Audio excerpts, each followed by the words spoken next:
Baik, assalamualaikum warahmatullahi wabarakatuh. Waalaikumsalam warahmatullahi wabarakatuh. Baik, sebelumnya terima kasih Bapak karena telah meluangkan waktu pada malam hari ini. Sebelumnya boleh perkenalan dulu nama dan latar belakang pekerjaan Anda. Baik, saya akan perkenalkan diri. Nama saya Darmawan. Sekarang saya berada di lembaga Mirsaka Puro, kantor layanan Trenggalek. Saya sebagai kepala kantor layanan lembaga Mirsaka Puro Trenggalek. Adapun karyawan saya atau pegawainya ada 3 orang. Yang pertama itu admin. Yang kedua bagian fundraising maupun program. Itu sekilas perkenalan saya pada dan selaku pewawancara. Baik, kalau begitu saya ingin bertanya sedikit tentang pengalaman Bapak. Yang pertama itu pengalaman Anda memimpin selama pekerjaan ini itu bagaimana? Bisa diceritakan sedikit Pak? Dalam memimpin itu memang harus dipertanggungjawabkan nanti baik di hadapan manusia maupun di hadapan Allah SWT. Tentunya di dalam memimpin kami juga serius bertanggung jawab, karena yang kami kerjakan, yang kami garap adalah berkaitan dengan memberikan manfaat kepada umat ataupun orang lainnya. Jadi kami memang harus benar-benar teliti di dalam kepemimpinan kami, terutama dalam hal kinerja yang selama ini insya Allah kami pantau dengan baik, terutama admin, staf administrasi itu yang berada di kantor, dan juga yang berkaitan dengan program dan fundraising ya, itu juga kami pantau bagaimana kinerja sehari-harinya.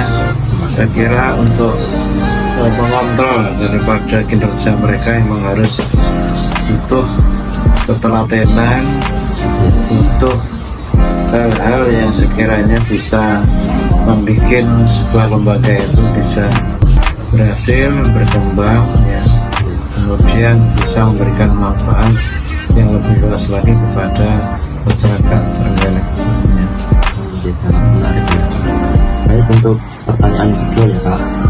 Ya, jadi menurut pengalaman Anda, jika ada masalah kira-kira cara menanganinya itu bagaimana? Jika ada masalah dalam suatu pekerjaan itu bagaimana? Memang yang namanya memimpin sebuah lembaga itu yang namanya kendala, kekurangan itu pasti ada. Yang jelas kami ketika menghadapi problem ataupun kendala, maka kami akan memusyawarahkan ya, akan mengajak kepada tim ya, untuk menyelesaikan sebuah permasalahan yang selama ini kita hadapi, sehingga dengan musyawarah, dengan saling memberikan masukan ataupun sekaligus mungkin kritik ketika harus dikritik, maka itu insya Allah salah satu solusi untuk keluar daripada masalah.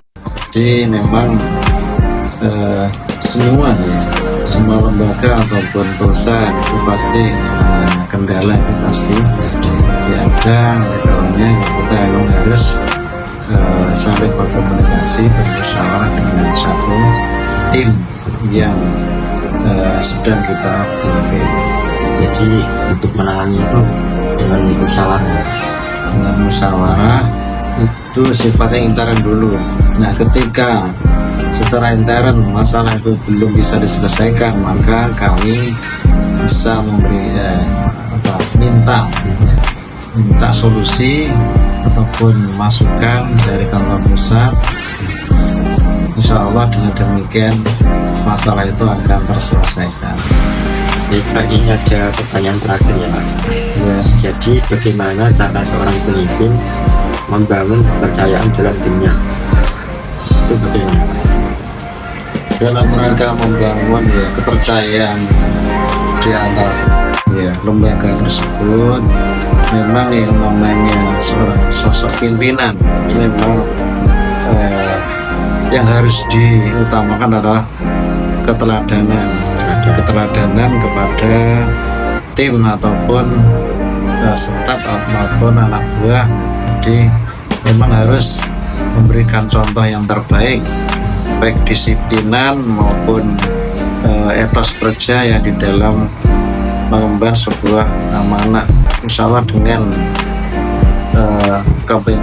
dengan teladan ataupun juga dengan contoh yang baik dalam sebuah lembaga, kinerjanya utamanya kedisiplinan yang mungkin tutur kata ataupun kebijakan dan bisa dicontoh kepada tim. Soalnya itulah salah satu solusi ataupun cara yang bisa teman-teman itu ataupun staf itu bisa percaya kepada seorang pemimpin. Baik Pak, terima kasih atas ulasannya dan penjelasannya ya Pak. Semoga bermanfaat. Sama-sama, semoga bermanfaat.